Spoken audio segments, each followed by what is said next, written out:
Today's episode is part 2 of a 3-part series looking at the challenges, psychology, and impact of conflict issues.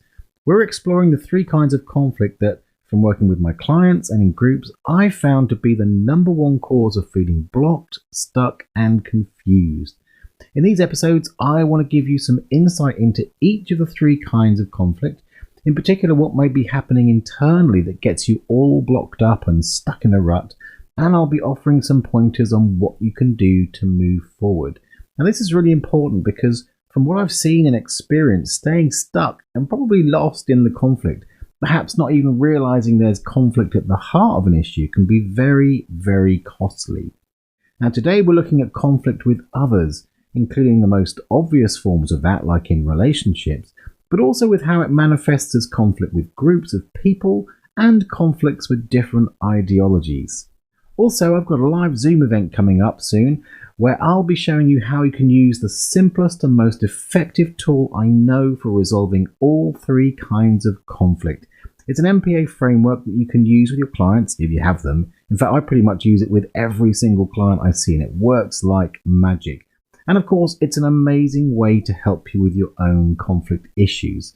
So make sure you stick around to the end if you want to hear all about the event. But without further ado, let's dive into part 2, conflict with others.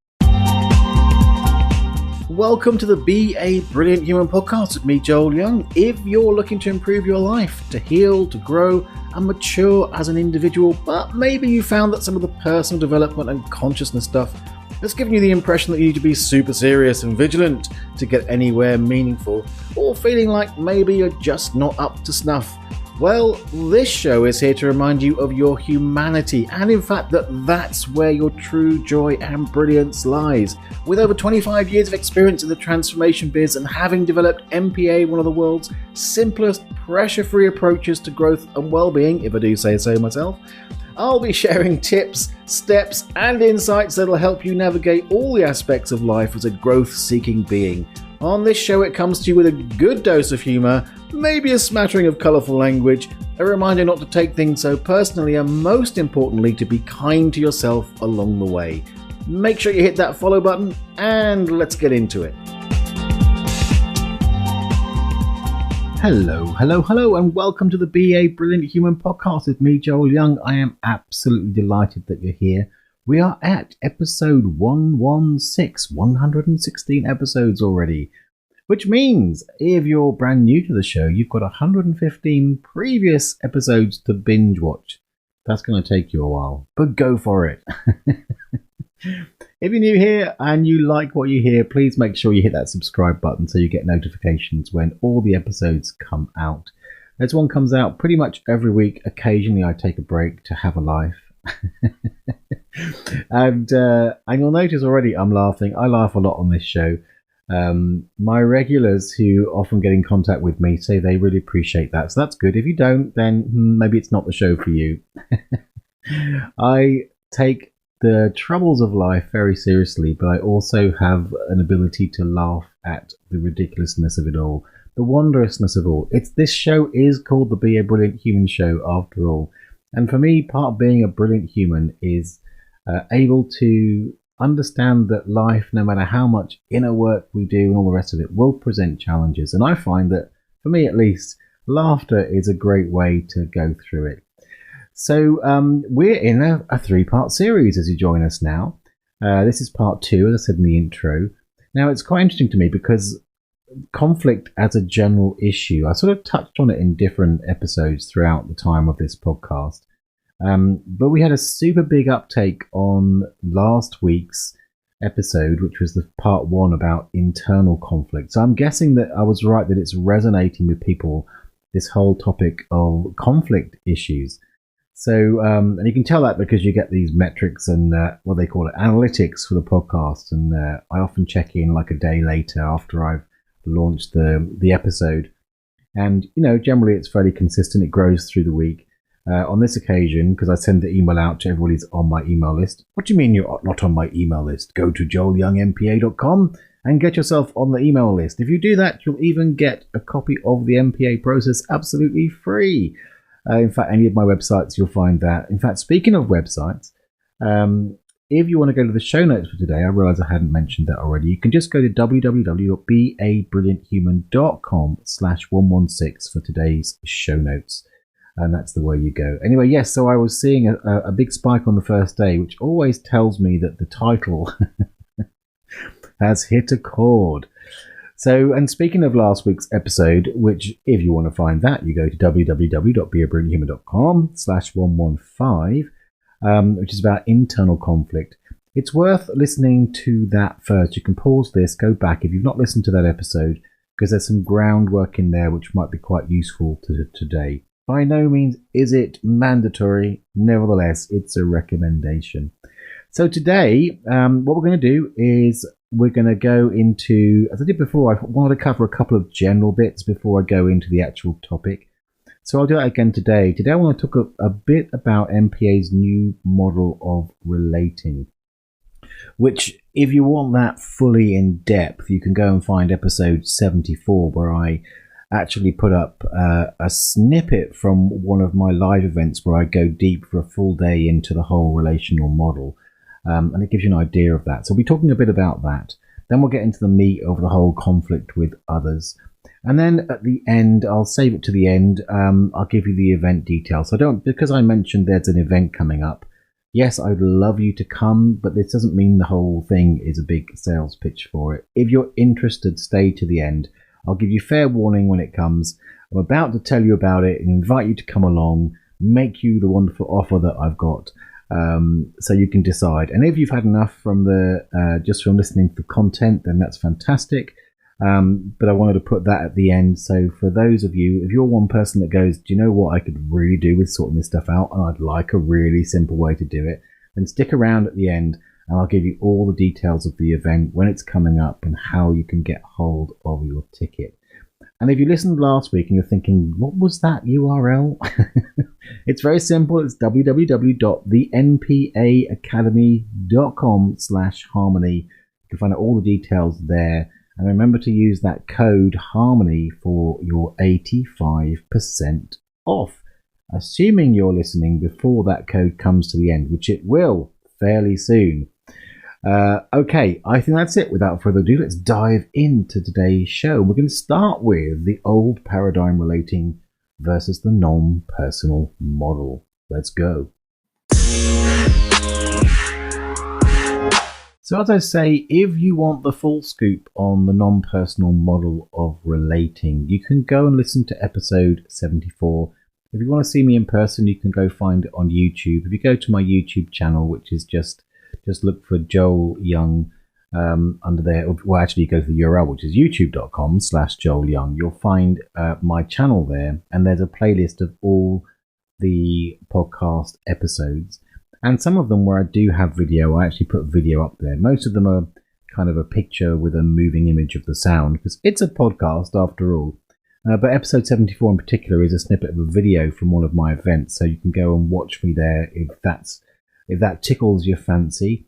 But that means I'm not going to go fully in depth to this, but I do think it's important to mention it in the context of this conversation around conflict, and particularly with today's episode, which is about conflict with others, and to give you a sort of quick rundown of some of the key points of the non-personal model.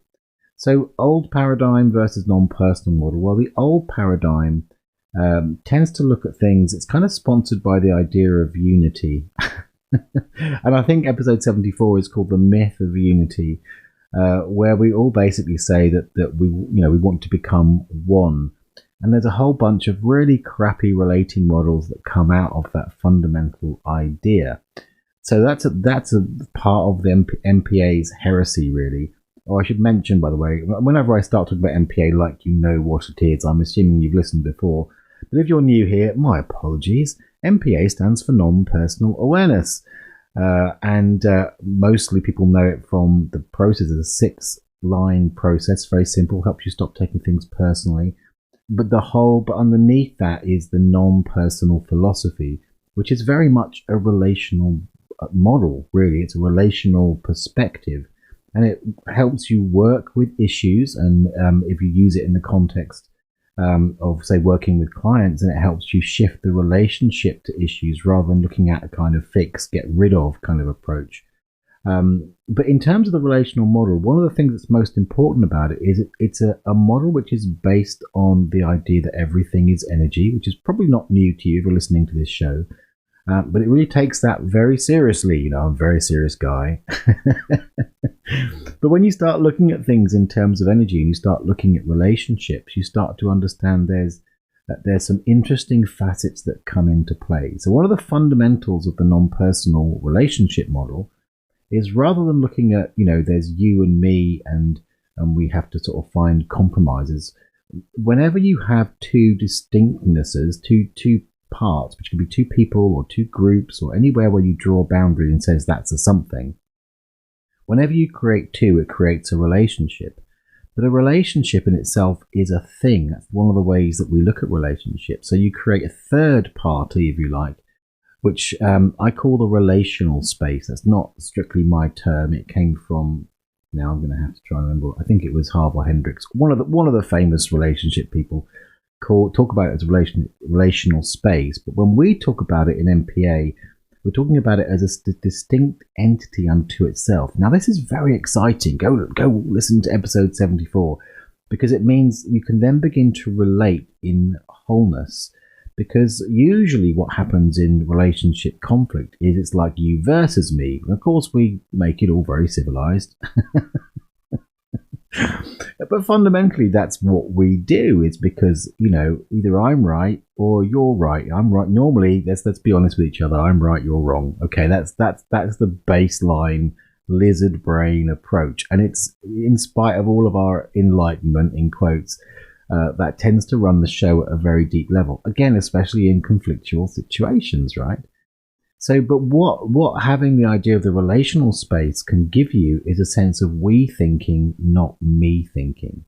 So when you're in any kind of relational conflict, you can start focusing not on yourself, therefore taking things personally, fighting for your identity. You can start thinking in terms of what serves the relationship, or specifically the relationship space, versus the self. Because there is a lot within the sort of the landscape of personal development, certainly in the last 5 to 10 years in particular, it's become very prevalent. They're very self-focused ideologies that come around, where, you know, relationship is about getting your needs met, right? And then if you think about the other way, which is like, oh yeah, it's all about giving in relationship, you're going the other way round. Well, what about the self? So this non-personal model, where you look at the relationship space, it gives you a way of looking at relationships where you don't exclude the self, but it's not entirely about the self. By focusing on the relationship, there's the possibility of having togetherness in wholeness, which is hugely exciting. And by the way, compromise, which is kind of the old school way of, you know, how do you have a long-term, how do you have a 35-year marriage or a 50-year marriage? Well, the answer is compromise. I don't believe that for a second. The word compromise basically means it's screwed. Think about a dam. If a dam is compromised, everyone's going to get wet. So compromise isn't required, but what is required, and what the non-personal model, and when we get onto it later talking about the harmony equation, it helps you find this in a very simple way.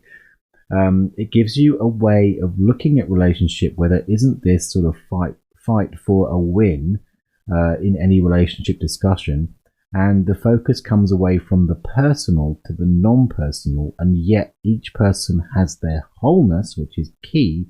And the weird thing that happens there is what you end up is feeling way more connected, more intimate, and with that sense of harmony in togetherness without the compromise, which is fantastic. So that's kind of a whistle stop indication. I will refer to it as we go through this episode. But again, if you want to get the full scoop, go to www.beabrillianthuman.com/74 and you can find the episode in full, where I go into it, in the ins and outs of it, the nuances of it, and some of the ramifications of going down that road. All right, so let's talk about conflict with others. So, what am I talking about when I'm saying conflict with others? I mean, this is a form of relational conflict primarily. So, mostly others, what do I mean? It's basically anyone or anything that's not you. So, where there's conflict between you, as you identify yourself as an individual, and anything that's not you, I would call that conflict with others or relational conflict. So, the classic one is, relational with another person. So that's where you have a conflict with your partner, your spouse, your maybe a parent or your parents, maybe with your kids, a boss, a friend, even someone on the street. That's a kind of classic thing when you think about conflict with another. It's or with others. You tend to think of it in terms of that very human, very basic relational thing, and that's very much the sort of the middle of the bell curve of where most of us are aware of us having conflict issues. So, but it also applies that the mechanisms that are at play here apply very much if you have conflict with a group. Now, in one sense, you could be identified with a group that has conflict with another group, but we do experience it very much individually, and this is a conflict with others, you and another. So, for example, it might be like, the Joneses down the street. You're basically grouping a whole family and you have conflict with them. So you kind of generalize whatever the issues are and made it to the group. And you can have conflict with them. Of course, everyone in that family gets tarred with the same brush. And you do that. But any community is another example, conflict with communities. And it gets you into this us and them vibe, even though you are the one who's holding or engaging with the conflict or having issue with the conflict. Those disagreements, it's the same mechanism as with a parent or a partner as it is if you have a sense of conflict or an issue with conflict with a group of people in any form that shows up. And this normally leads to an area which is kind of under the hood of that for the most part, which is conflict with an idea or ideology. So most of the group conflict that we see is based on some idea or some ideology. That's also, by the way, true when you have relational conflict. Often there's an idea or an ideology or a way of thinking or a perspective that's at issue, that there's some disagreement or conflict about. In fact, one of the things that I have talked about a fair bit on this podcast is the level of polarization in society. There are a lot of things that are happening, in my opinion, in society, whether it's the general culture or specific agendas of certain sectors of society, that use polarization, setting things up in a way that sets one group against another to divide the masses and all that. And ideology is a great way to do that. So the classic one that's happening at the moment is even the word anti-vaxxers, right? Now, I may be touching a bit of a flare here for lots of you. I'm not saying anti-vax or pro-vax, but the whole idea of anti-vax, pro-vax takes what could be a potentially very nuanced discussion where we can discover what the different perspectives are and come to a collective understanding to a very pejorative, minimalist view of people where you can just slap a label on and then group them in with other people and then engage in some kind of conflict. But that's just one example of many different examples where polarization is used to incite this kind of group to group or individual to individual kind of conflict. So what's underneath the surface with that? Well, I talked about this. It's the same. In fact, conflict with others is very similar, probably more similar in a way to internal conflict than when we have issues, which is next week's show, where there's two others that are in conflict and we have issues around that. There's kind of different things happening. But I talked about in the internal conflict episode last week about identities. I said, often maybe we have like a good girl and a bad girl that live inside you, and then they can come into conflict because they have different opinions and different perspectives around how to handle or what to do, with certain situations and contexts. But it comes down to identity. And non-personal awareness, by its very nature, it's about not taking things personally. But another way to say that, when you take something personally, what that means is there's an identity at play. an identity is being threatened or supported. And it's through these identities, when we get kind of attached to them and tied up in them, that begin to fight for their particular perspective. Now that happens internally, as I talked about last week, but it also is kind of at the core of much of the relational conflict that we see. In some senses, and this is one of the great things about the non-personal model, because it gets you, over yourself, basically. But when you don't do that, then normally some identity in each of the individuals in conflict,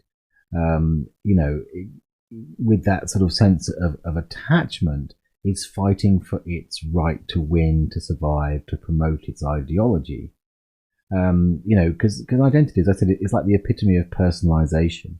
And when there's attachment, it takes up residence, then that they kind of have this win-lose kind of approach.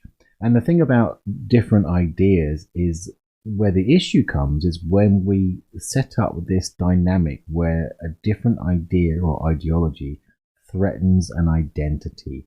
That's when the trouble starts. And this leads to the other part, which again I mentioned last week, but is contextually relevant here, which is that within those identities, not only do they have that sense of wanting to be right and survive, that's how the identities work psychologically within us, but they also have different motivations and different fears.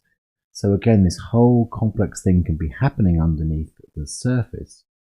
And one of the key differences between how you look at and generally work with internal conflict versus when that conflict, which is an identity issue and an ideology issue and a fear and motivation issue, when you're working with it, when it's you and an outside person, or if you're working with clients, your client and somebody that's not them, is you're less naturally empowered to evolve identities when they're kind of resident outside of yourself. Internal conflict, you have a certain innate empowerment to work with your inner self, whereas when it's an outside person, you have a lot less agency to directly do that.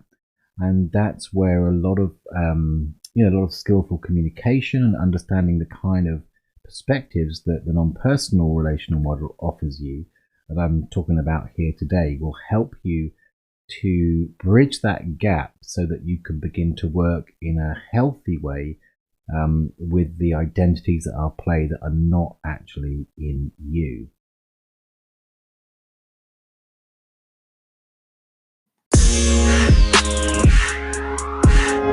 Now, based on the old paradigm model of relating, there's kind of two basic ways that basically the strategies that there are to deal with this conflict when there's issues around conflict. And so they're both based on fear, but the first one is the most obvious. I'm just going to talk you through these.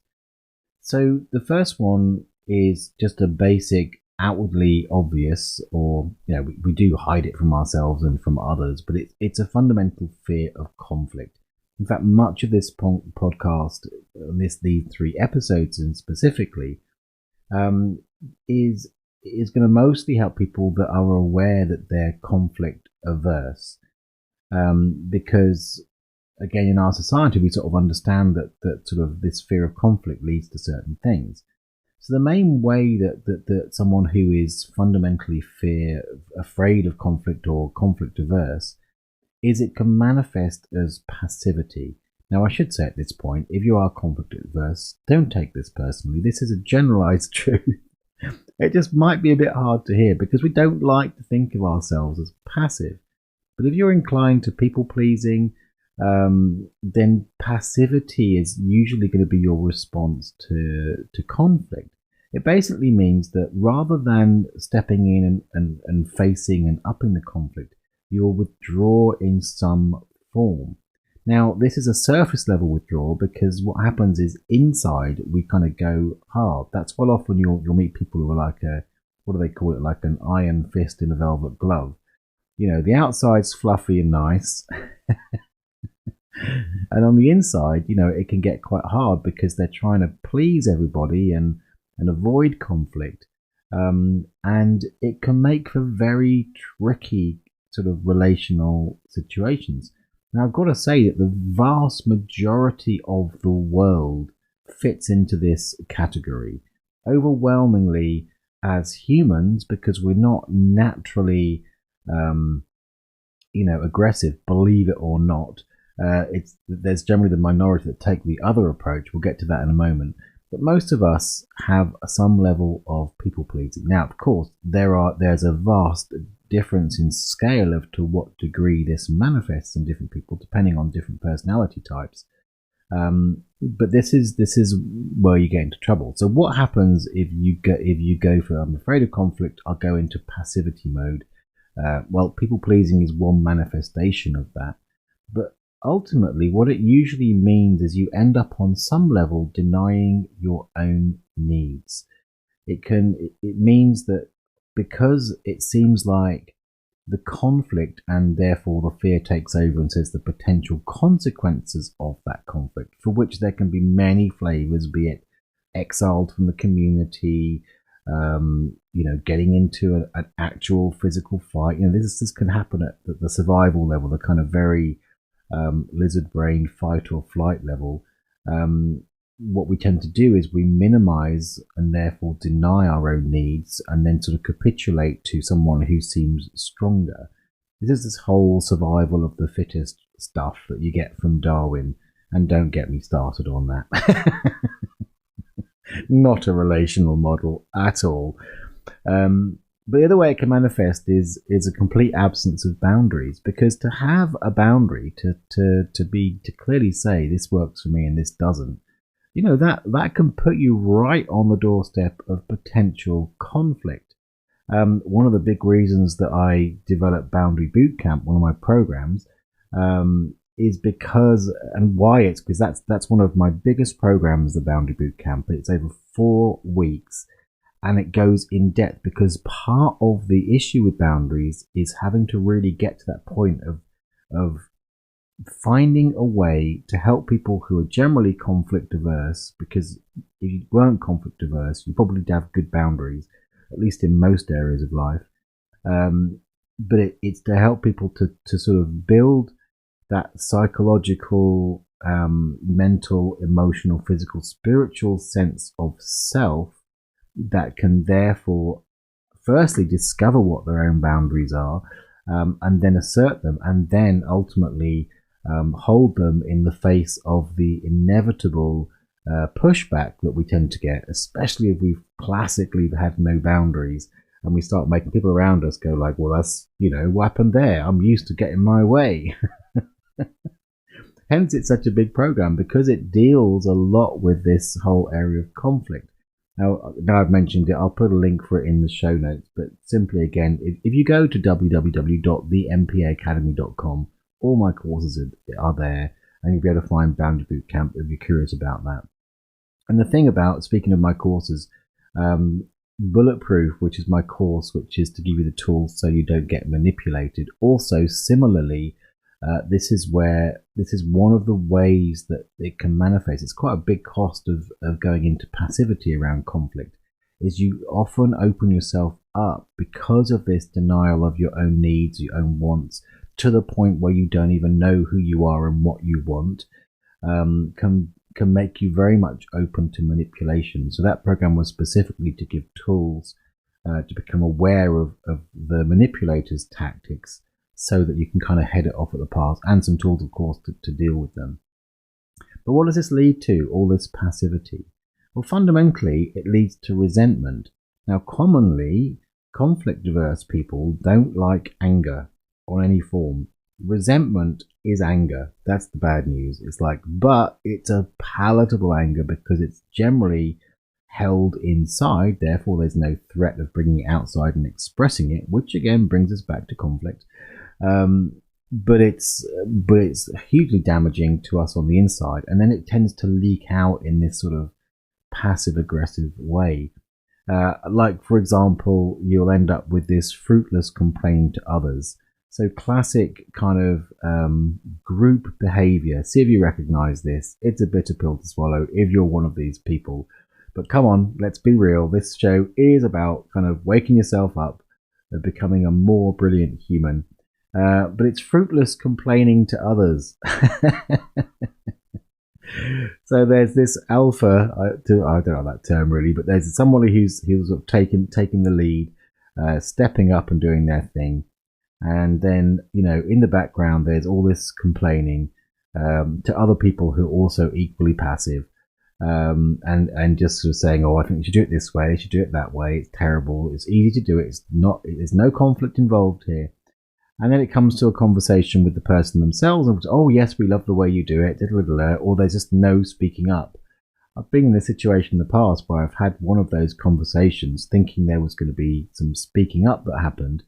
So I spoke up, and the other person that had been saying yes, they were going to make this point and stand their ground, completely flipped around and basically stabbed me in the back, pretty much.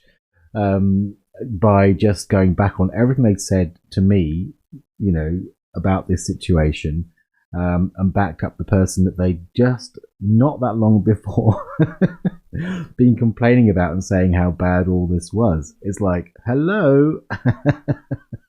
The thing about that is that's really not uncommon, is it? And, honestly, because it took me a lot of work to get through my general fear of conflict before I became very comfortable with boundaries and with, speaking my perspective and okay with dealing, and knew how to deal with the potential conflict that might come on the back of me actually having an opinion. Prior to that, I would do exactly the same thing. So I couldn't really be that bitchy about that person, unless I was going to be a hypocrite. But then, as I like to say, we're all really hypocrites on some level because we have our blind spots.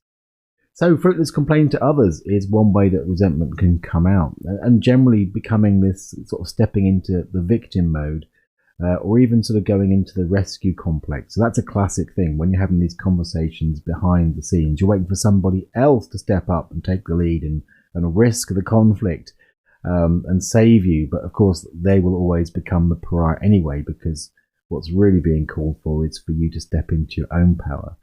So that kind of whole passivity resentment loop is really a path of disempowerment. And it's where compromise comes from. It's where you start to say you agree to something for the sake of peace, when you don't really. And let's face it, here's the ugly truth, folks. Compromise is lying.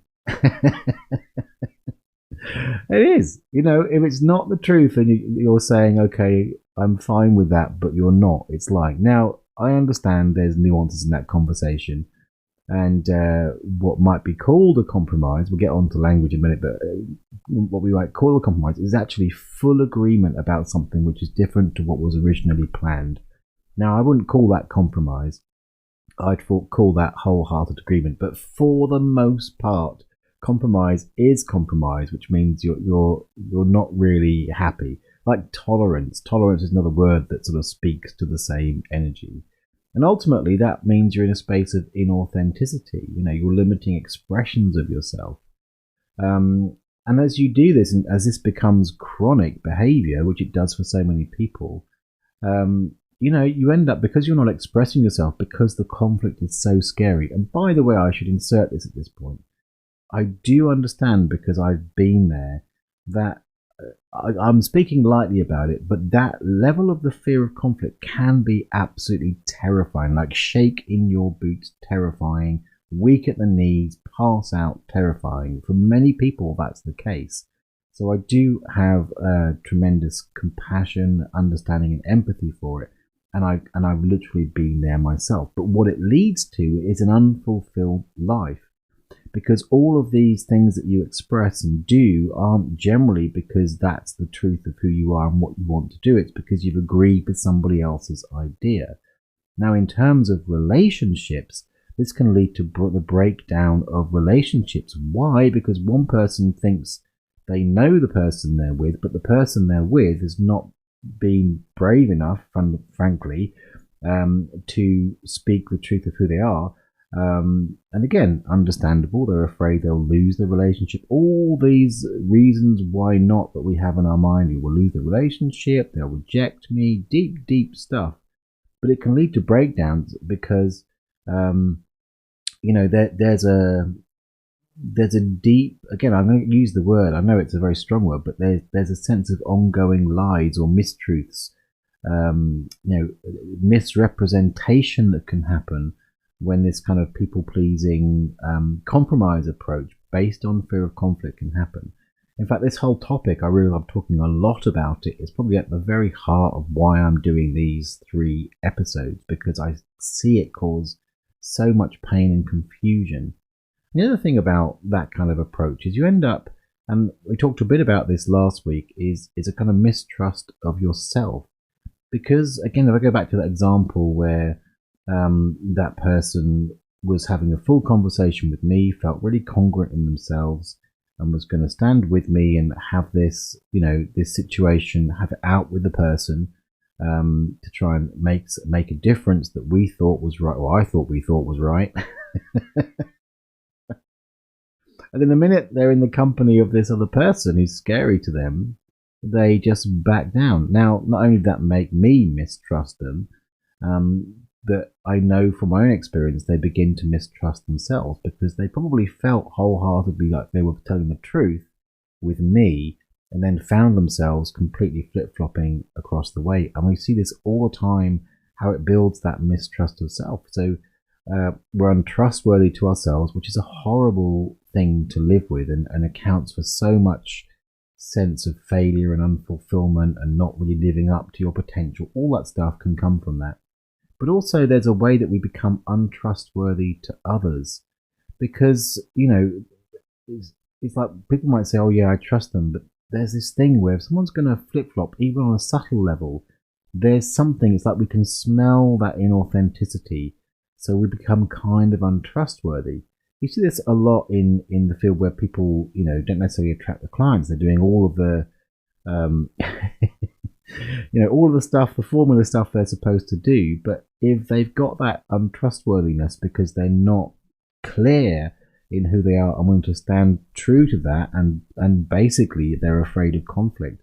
If you're going to go see a therapist and they're afraid of conflict, you're probably going to have some little red flag going off. And pick another therapist.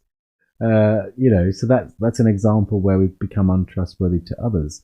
And those energetics can be subtle, but usually because we are basically energetically sensitive creatures.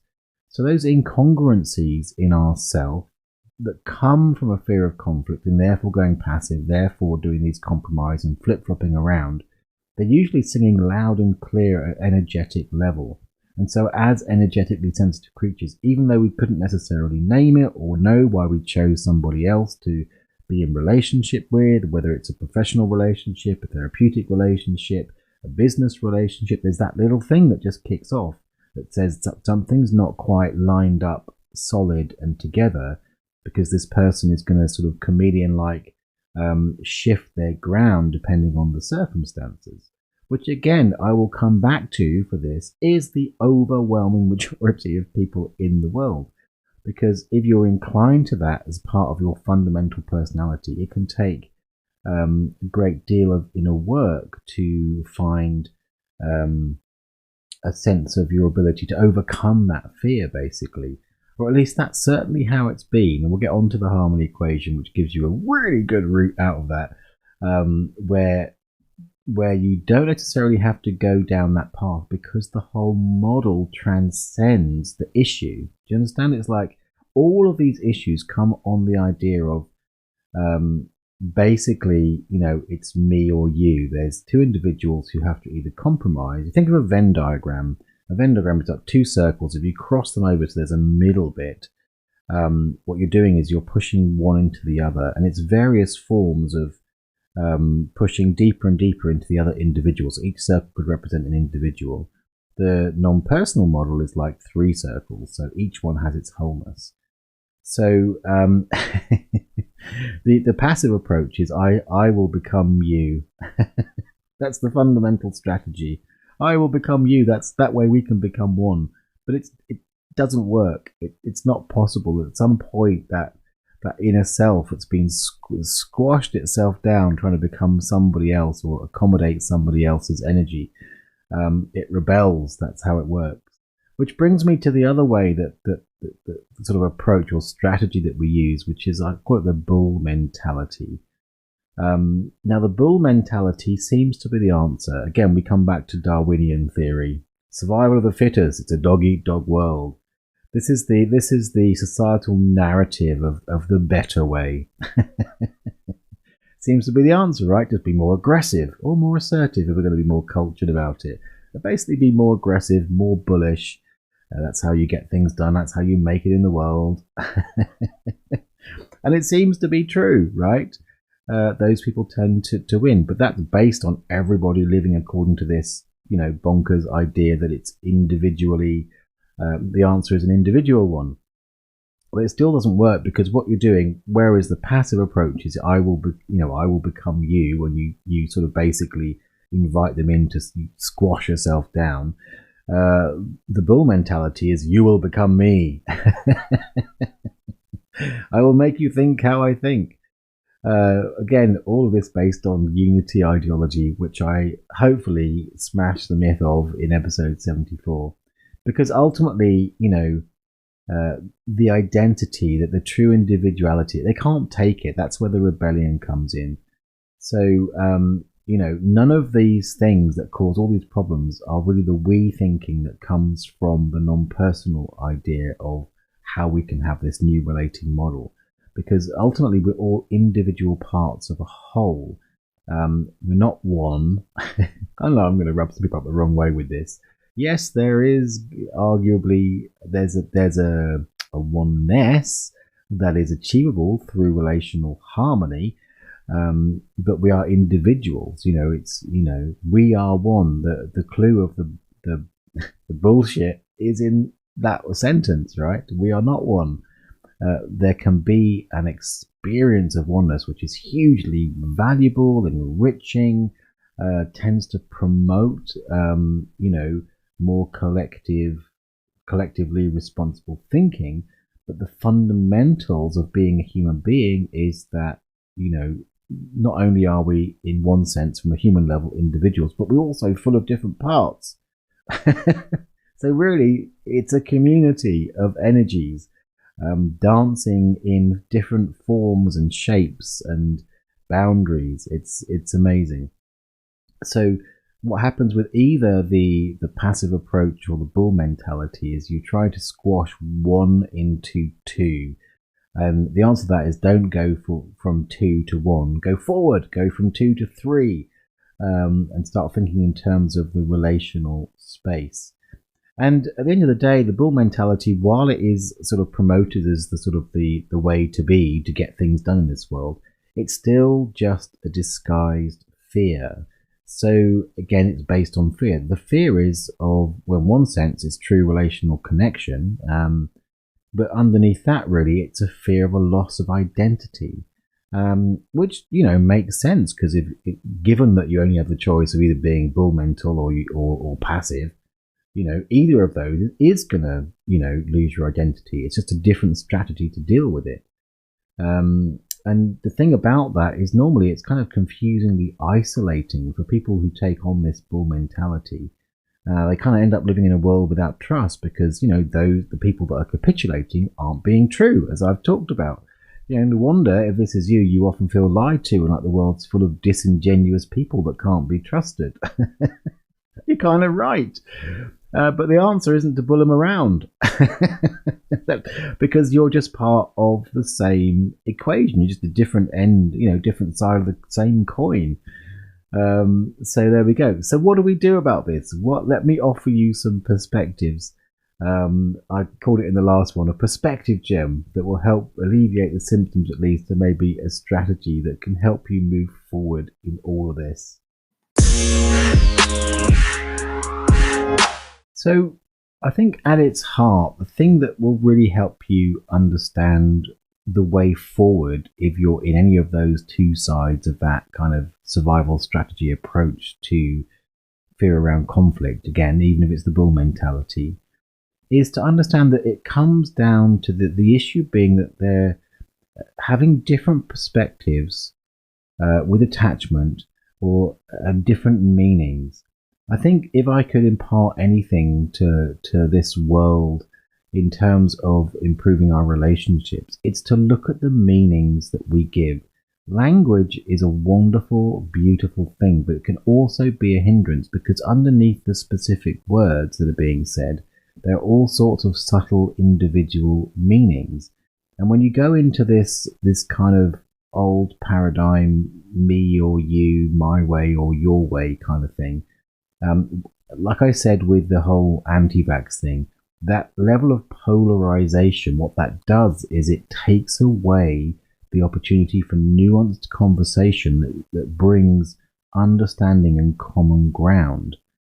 And, most conflict, comes down to this, all three kinds, but this is especially apparent in conflict with others. And I talked about this as, the thing to look to with internal conflict. And it's also true here, is to look and find the meta intention. What are the intentions behind the words or the presented ideologies? Usually when there's an argument between two people, let's take a husband and wife as a classic example. They're arguing about, which school to send the kids to. For example, the argument gets around the details of the school. I don't stop to ask, why are you arguing for this? Why are you arguing for this? What do you really want? And maybe in simple terms, we want the best for our child. So let's meet there. That's a very simple version, but it's kind of, it gives you a pattern of what it looks like when you're finding that common ground. Underneath the detailed surface that we get locked into, our identity says, well, I need to be right. I was raised this way, and that's the school, that's the right thing, it's got the right blah blah blah. It's very much, again, me thinking this is my way is the right way. Okay, we can get into those kind of arguments rather than looking for that meta intention, what's really going on. And even if it's like, what the best for the kids, well, that doesn't mean much. It's like beyond that. You can get deeper than that with someone about, so why is that important? Well, I want to be a good dad or a good mum, or it makes me feel, you can get into, find a place where you can both agree that that's a good thing. And then you're starting on a foundation of agreement over, fighting over the minutiae. But often, unlike, as I said before, with internal conflict, with conflict with another, it really is about the conversation around meanings. It requires both of you actually to really explore each other's meanings. And in terms of day-to-day relationships, I think that's the biggest key to a successful relationship that I know of is the willingness and genuine willingness to explore each other's meanings where conflict arises in a conversation. Now, where you have attachment, strong attachment to it, it can become trickier. If someone's attached and they've got that my way is the right way, maybe that's you, that can be trickier because ultimately any relational thing, it kind of takes two for the most part. If you're doing it this kind of very conversational, logical, more analytical approach is what most people go for. But if you ask yourself, say it's you, for example, and you'll find yourself really attached to your way, you've got to ask yourself, is it ultimately helping you get what you want? Usually it's not, if it's creating this kind of stuck, rigid conflict. And you know what, even if it seems to work, like with the bull mentality, it's usually untrue because someone somewhere has compromised, and if they've compromised, we've been down this avenue. But it's not wholehearted, therefore it's a squashing situation, it's unsustainable. At some point there'll be some pushback, and you haven't really solved the conflict, you just pushed it into a place where it's going to come out in another shitty way. So that's my kind of offer to you as a takeaway at this point. These are all general good points about conflict, but these are particularly pertinent to conflict with others, is to focus on, what are the meanings and be willing to explore them. And if you're the one that's got attachment around a meaning, you need to ask yourself, is it really getting you what you want? And of course, this all takes radical honesty, probably a fair amount of inner delving and that kind of thing. Whereas the harmony equation, again, is a way that you can work energetically with that stuck conflict. Now, one of the great things about the harmony equation, well, the harmony equation is the event. What I'm actually teaching is called the MPA integration frame. Is the other person doesn't even have to be present. Now, if they are, it's fantastic. It's like really amazing. And I've seen it work in effectively as within couples therapy, or working with couples who do this approach, and without needing to sort of because we can get very lost in the conversation if we're not super skilled at it. It's easy to get pulled off track and back into the conflict. Whereas this simple approach that I'm going to teach, the harmony equation, it just makes it super simple, and because it works energetically. We're working with the energetics, you're identifying, mapping, and then with MPA you're working through it. It means that you can it does a lot of the heavy lifting for you on this kind of work. So whether it's couples therapy, inter-colleague business work, or just working in a way where you've got conflict, say, with your spouse and they're just not willing to talk, doing this kind of work is a shortcut way to approach it.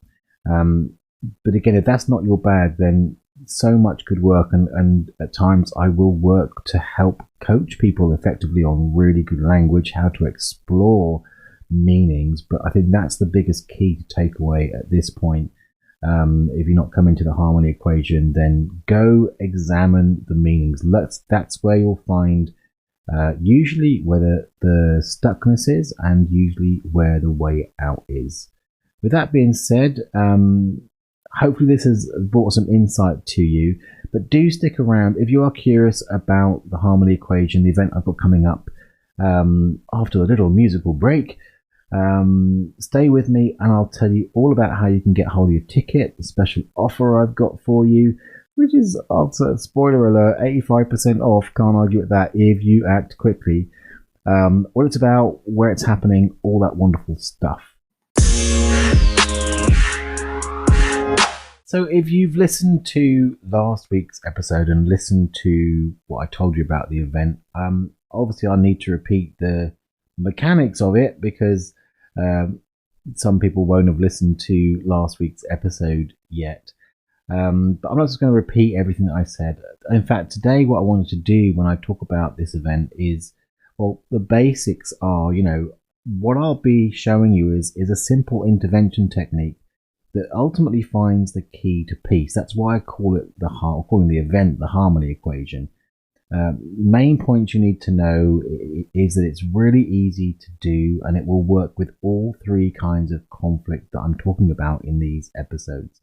It will work with inner conflict, the conflict we're talking about today with you and another, be that an ideology, a group, or an individual. And also, it works fantastic if there are issues around where there is conflict outside of yourself. Parents being a classic example. Parents in conflict, friends in conflict. If that's a real challenge for you or your clients, it works fantastic in that context too. But more than anything else today, I think I want to make a special call out to the change makers out there. Now, if you're not a therapist, a coach, that kind of thing, do stay tuned. This is all relevant to you, but I wanted to make a particular point of saying to you, if you work one-on-one in any context, paid clients, just to help people, or in any way, shape or form, I'm really going to encourage you to get your ass along to the harmony equation. It can be worked with in so many different ways. I've used it with mind-body conflict, which obviously, if you subscribe to the mind-body relates to illness and disease idea, then, as I do, then it's fantastic for working in that kind of context. I just mentioned parental conflict. I mean, come on, if you do this work, how much do you see that little inner child is manifesting in your client, and ultimately there's some kind of parental conflict?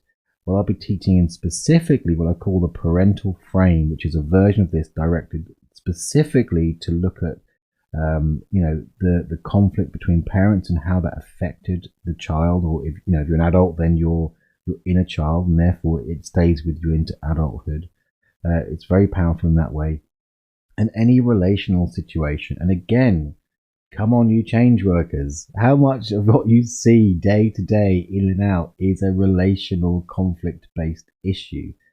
And yes, you can do all of the things that I've talked about, finding your way through to what's the meta intention. But what if you had this simple way that literally could take you a couple of minutes to do the layout, do the things you need to do to get to map out the key points, and ultimately very simply get you to that meta intention, which is like a key. It's something you can use without any MPA processing involved as a mindfulness focus point, which I do often with clients.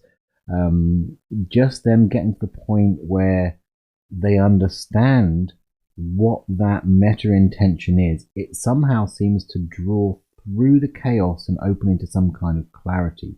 I mean, you're literally helping your client unlock the jam. I think of it as like turning on the landing lights so they don't have to land in the blindly. And so often my clients that I use this with, I get a response of, "Oh my God, that's so clear, that's so obvious."